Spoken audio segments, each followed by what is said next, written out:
Hi friends, എല്ലാവർക്കും easy tips four PSC യിലേക്ക് സ്വാഗതം. നമ്മളിന്ന് LPUPന്റെ ഒരു അപ്ഡേഷനുമായിട്ടാണ് വന്നത്.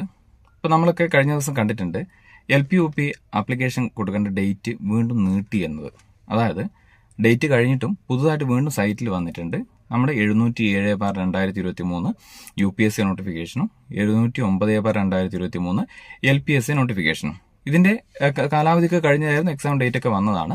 പക്ഷേ വീണ്ടും ഇപ്പോഴും ഇനി അപേക്ഷിക്കാത്തവർക്ക് അപേക്ഷിക്കാം എന്നൊരു ഇത് നമ്മൾ കണ്ടിട്ടുണ്ട്. നോട്ടിഫിക്കേഷൻ വന്നത് കണ്ടിട്ടുണ്ട്. സൈറ്റിലൊക്കെ ഇപ്പം അപ്ലൈ ചെയ്യാനുള്ള കാണുന്നുണ്ട്. അപ്പോൾ ഇപ്പം കേട്ടിട്ട് കരസ്ഥമാക്കിയവരൊക്കെ അത് കൊടുക്കുന്നുണ്ട്.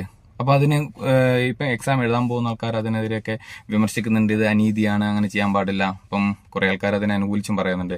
അപ്പോൾ ഇതിലെ നിജസ്ഥിതി എന്താണ്? ആർക്കൊക്കെയാണ് ഈ എക്സാം എഴുതാൻ പറ്റുന്നത്? നമുക്ക് നോക്കാം. ഇതിലെ കൃത്യമായിട്ടുള്ള നോട്ടിഫിക്കേഷനിൽ പറയുന്നുണ്ട് നമ്മളെ ഈ ഒരു നോട്ടിഫിക്കേഷൻ, ആദ്യത്തെ നോട്ടിഫിക്കേഷൻ വരുമ്പോൾ ഇതിൽ പറയുന്നുണ്ട് SSLCക്ക് പാർട്ട് 1 പാർട്ട് 2 മലയാളം പഠിക്കാത്തതോ പഠനമാധ്യമ മലയാളം അല്ലാത്തതോ ആയ ഉദ്യോഗാർത്ഥികൾ ഈ തസ്തികയിലേക്കുള്ള നിയമനത്തിന് അർഹരല്ല എന്നതായിരുന്നു നമ്മുടെ ആദ്യത്തെ നോട്ടിഫിക്കേഷൻ വന്നപ്പോഴുള്ള ഇതിലുള്ള ഒരു നിയമം എന്ന് പറയുന്നത്. പിന്നീട് അതിന്റെ നിയമവും കുറച്ച് ക്ലോസ് ഒക്കെ ഇതിൽ പറയുന്നുണ്ട്.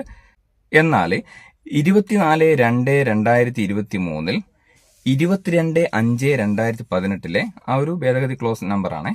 നമ്പർ സർക്കാർ ഉത്തരവിന്റെ അടിസ്ഥാനത്തിൽ, ഭേദഗതിയല്ല, സർക്കാർ ഉത്തരവിന്റെ ആ ഒരു ക്ലോസ് ആണ്. ഉത്തരവിന്റെ അടിസ്ഥാനത്തിൽ ട്രെയിനിങ് യോഗ്യത കരസ്ഥമാക്കിയവരും ബന്ധപ്പെട്ട കോഴ്സുകൾക്ക് പ്രവേശനം നേടിയവരും ഈ തസ്തികയിലേക്ക് അപേക്ഷിക്കാൻ അർഹരാണ്. അപ്പൊ അവർക്ക് മാത്രമാണ് ഇത് അപേക്ഷിക്കാനുള്ള യോഗ്യത എന്ന് പറയുന്നത്. അപ്പം നിലവിൽ കേട്ടിട്ട് പാസ്സായവർക്ക് എല്ലാവർക്കും ഈ ഒരു LPUPക്ക് വീണ്ടും അപ്ലൈ ചെയ്ത് എക്സാം എഴുതാൻ പറ്റില്ല എന്നതാണ് സാരം. അപ്പോൾ ആർക്ക് മാത്രമേ ഉള്ളൂ? ഈ ഒരു മലയാളം നിശ്ചിത യോഗ്യതയായിട്ട് പഠിച്ചിട്ടുള്ളവർക്ക് വീണ്ടും അന്ന് കൊടുക്കാൻ പറ്റാത്തവർക്ക് വീണ്ടും കൊടുക്കാനുള്ള ഒരു അവസരമാണ് നൽകിയത്.